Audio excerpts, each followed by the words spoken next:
கிளியரா படத்துல ரொம்ப அழகா இருக்காங்க, கிளாமர் காட்டுறாங்க. என்ன அண்ணா அக்கா ரொம்ப அழகா இருக்காங்கல்ல, அக்கா ரொம்ப அழகா இருக்காங்களா, அட கொக்கா மவனே. ஆக்ஷன் சீன்ஸ்லாம் கூட ரொம்ப நல்லா பண்ணியிருக்காங்க. அவங்களுக்கு கொடுத்த கேரக்டரை கரெக்டா பண்ணியிருக்காங்க. பிரீத்தமோட மியூசிக் இந்த படத்துக்கு நல்லா இருக்கு. இந்த படத்தோட பெரிய பாசிட்டிவ் என்னன்னு பாத்தீங்கன்னா ஆக்ஷன் சீன்ஸ் தான். விதவிதமான நாட்டுக்கு போயிட்டு ரொம்ப பிரம்மாண்டமா ஆக்ஷன் சீன்ஸ் எல்லாம் காமிச்சிருக்காங்க.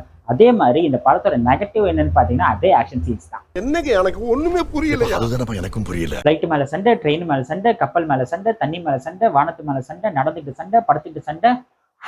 ஒரே படம் ஃபுல்லா சண்டை தாங்க. எனக்கு சொல்லும் போதே இவ்வளவு டயர்டா இருக்கே. பார்க்கும்போது இந்த படம் எப்படி இருந்திருக்கும். படம் வந்து ஒரு 2 ஹவர் 50 மினிட்ஸ் டியூரேஷன். அதுல வந்து முக்காவாசி சண்டையே வந்துருக்கு.